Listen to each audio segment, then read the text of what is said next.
Hi, I'm Chef Leslie Durso. I'm in Ravello, Italy with one of my favorite friends and mentors. This is Rick Scalzo. Rick Scalzo is the founder of Kokora, a brand new company that I can't wait to tell you more about.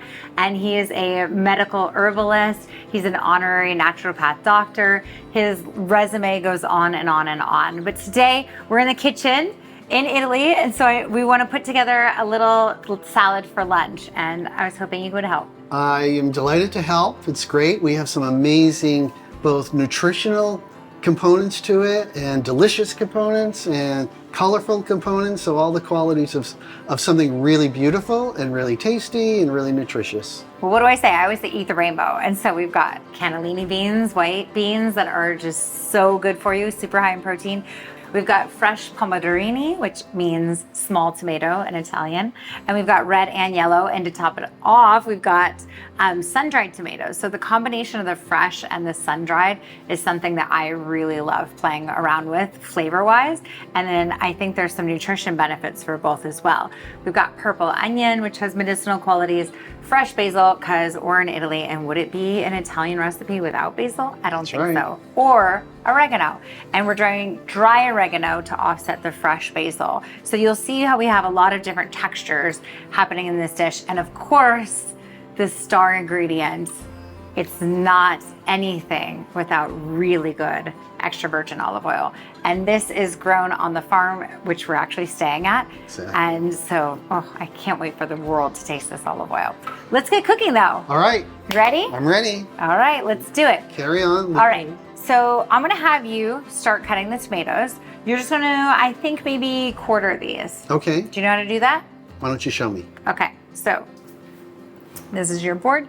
You're gonna take it in half lengthwise and then in half widthwise. Perfect. And then, ta-da! Oops. They look very ripe. Okay, and then we're just gonna put them in that bowl. Okay. Would you like me to do all of these? I would like you to do all of those. We're in Italy. You cannot get enough tomatoes. And while you're doing that, I'm gonna do a fine dice on a purple onion. Rick, Yeah. onions have a lot of medicinal qualities, that I know, but do you want to explain some of the best reasons for particularly eating raw onions? You know, the thing about onions I learned in school is that, I mean, this isn't really a medicinal thing, but it does tend to dispel, you know, just what the unwanted energies.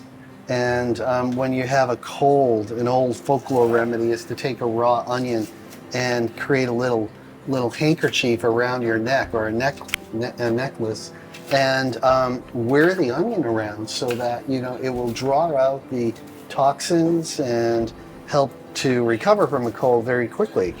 So that's one of the ways I like to use. And you know, another way we've used it in herb school, in naturopathic school, is to make an onion syrup. Ooh, tell me about an onion syrup. Onion syrup is made with, after you let the honey kind of macerate for a while in water, and then you take the onion infused water and add some honey to it. I'm gonna help you. You know, it's a very, very powerful medicine, in fact. So onion and honey, let it sit and steep. And what are the health benefits of that? So then do you eat that? What do you do with that? You drink the liquid, and the health benefits of it are just to help push a cold through much more quickly, to cut the mucus, and to relieve the inflammation, you know, all, you know, secretory in nature. And so it's very, very, very good. You know, it's particularly a time when you're suffering from a cold or about to suffer from a cold. You feel like a cold's coming on, and you know, you want to kind of knock it out before it really sets in. This is a good remedy. I love onions, and I like the red onions particularly. Yes. Why do you like the red onions particularly over the yellow or the white? They're really flavorful. They're a little bit more pungent. I think they're a little bit more mild. You think they're mild? Yeah, like I just chopped that up. I didn't get teary, nothing. And then there's the Vidalia onions, which is everybody's favorite, right? Those are so delicious. Well, my favorite onion depends on how I'm using it, because I think there's different purposes for all of them. Exactly. Okay, we've done that. Are you ready to assemble? Yes. Gosh, that was quick. I know, the salad comes together very, very quickly. All right, we have a beautiful bowl, because again, we're in Ravello. That's what they do here. All right. In go our cannellini beans. Cannellini beans. Why? Aside Tell me about cannellini beans. You know, we talked about white beans, and what's the nutritional benefits of why we choose cannellini beans? Well, there's a ton of protein in them, but I choose cannellini beans because they're delicious. I really love the flavor of cannellini beans. They look delicious just like that. Don't they? Yeah. I love cannellini beans because they taste amazing. And as a chef, that's very important to me. But they're also very high in protein. And what else do you love about beans? I don't know. Exactly. They're really high in protein, and and fiber. They're really good for, you know, I think the beans are a staple for, you know, people in the longevity zones eat a lot of beans because they help to nourish. They have a lot of nutrition in them other than just protein. And if you look at people in Italy, like there's a blue zone in Acciaroli, there's a blue zone in Sardinia. These are staple ingredients.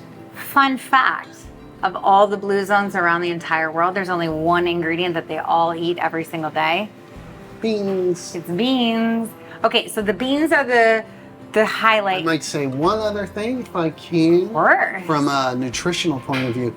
Beans, I'm just gonna eat tomatoes while you say that. Legumes are one of the interesting foods when your foods are grown regeneratively or regenerative organic. Mm-hmm. They take up the microbes. This soil food web actually manufactures a chemistry called ergothioneine that is taken up by the beans.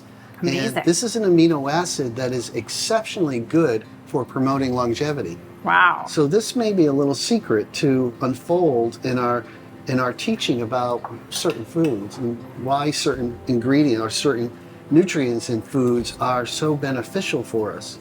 I love that. I've added the fresh tomatoes and we're gonna add the sun-dried tomatoes. Now, is there a nutrition difference between fresh and sun-dried tomatoes? And I think in the sun-dried tomatoes, you're concentrating a lot of the flavor, concentrating a lot of the nutrition, and you know, the fiber as well. I do have a question for you. So when you cook tomatoes, it increases the amount of lycopene that's in them. It's one of the only foods out there that gets more nutritious as it's cooked. But do you get the same benefit when it's being dried? I think so. I think so too, right? I'm gonna just keep eating everything. You keep putting it back in the bowl. I'm gonna keep putting it in my mouth. Okay, so we've got fresh tomatoes, sun-dried tomatoes, cannellini beans. We're gonna do some raw purple onion.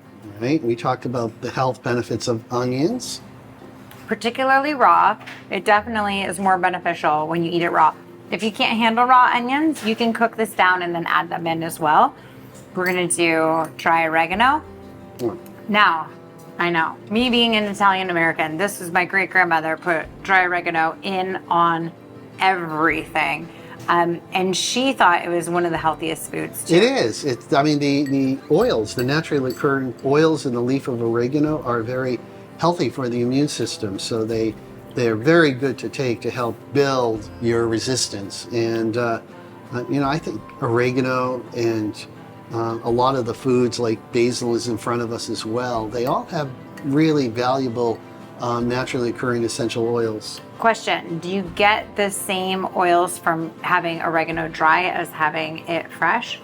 I think you do, but drying does tend to dissipate. You know, these essential oils are a bit volatile, but I think if you dry it properly, yeah, I think you do.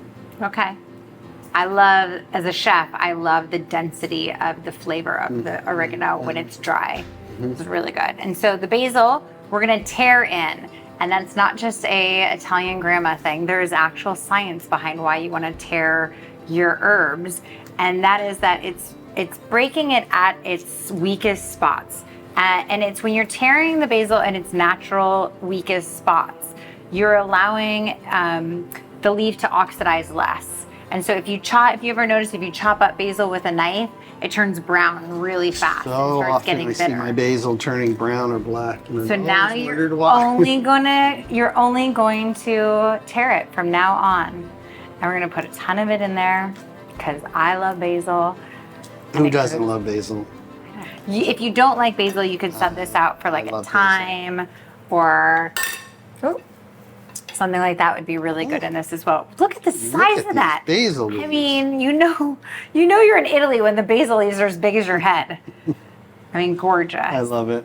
Okay, you keep doing that. I'm going to add in some salt and that olive oil.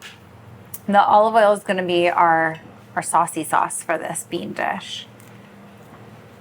I am putting a lot in because it's so good. I drink this. Now, like is that tell me about the bitterness of this oil. Some olive oils can be quite bitter, right? They can be. This olive oil is very smooth. This is the one that comes from the garden here on property. And it's just this is my go-to just go-to olive oil for cooking anything. It's delicious in salads. It's good for eating. It's got a high smoke point, and so you can cook with it, be safe with it. It's not a medicinal olive oil, but we can talk about that later. Yeah. Okay, but it is so good. All right, I think that's enough basil. And the flavor is appropriate for this dish. The flavor is perfect for this dish because it's nice and smooth. So the thing about cooking beans and putting them in a salad is not to stir it that much, because if you stir it, the beans are very fragile and so it'll break. So you just want to kind of fold it, and you just want to do it once. You don't want to stir your beans 50 times. As you notice, we added all the ingredients in, and now we're just folding it together. I mean, look at how colorful and beautiful that is. It's so amazing, Leslie. I know, and it smells divine. All right, so there is our beautiful dish. I'm gonna top it off with a little bit more dry oregano because, Can't get enough dried oregano, right? Cannot. And let's even do a little bit more fresh basil on top. Or even a big, pretty sprig. How about we do a sprig? Sounds good. Beautiful.